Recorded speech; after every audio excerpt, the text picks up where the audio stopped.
দিয়ে দিচ্ছি একটা তেজপাতা, জিরে ফোড়ন, অল্প হিং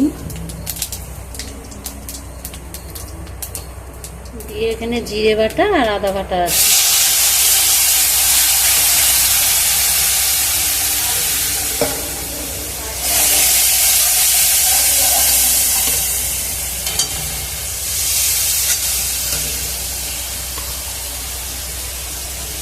দিয়ে দিচ্ছি টমেটো কাটা আগে থেকে কেটে রেখেছিলাম।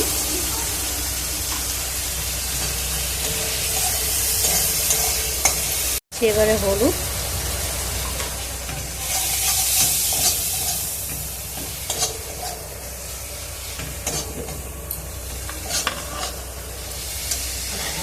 তেলে অল্প নুন দিয়েছিলাম আগেই, তারপর আবার পরিমাণ মতো পরেরটা দেখে আপনারা দেবেন।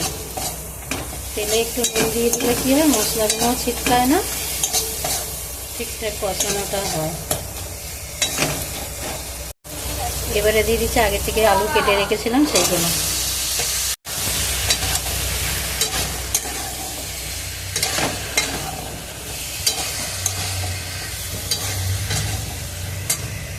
দিয়ে দিচ্ছি 4টে চেরা কাঁচা লঙ্কা,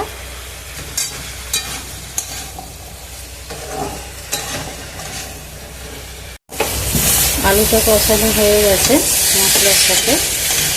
এবারে আমি আগের থেকে ছোলার ডালটা সেদ্ধ করে রেখেছিলাম, আগে এরকমভাবে মানে ঠিক হাফ সেদ্ধ হবে, এবারে দিয়ে দিচ্ছি।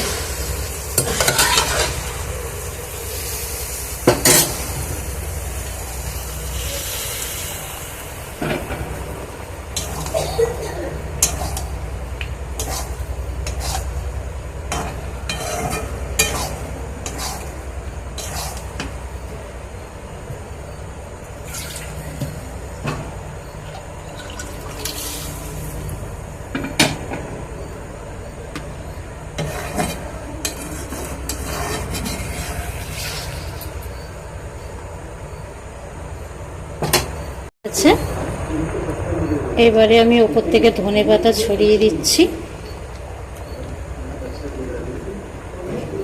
ডালটা ঠিক এইরকম হবে, না ঘন না পাতলা।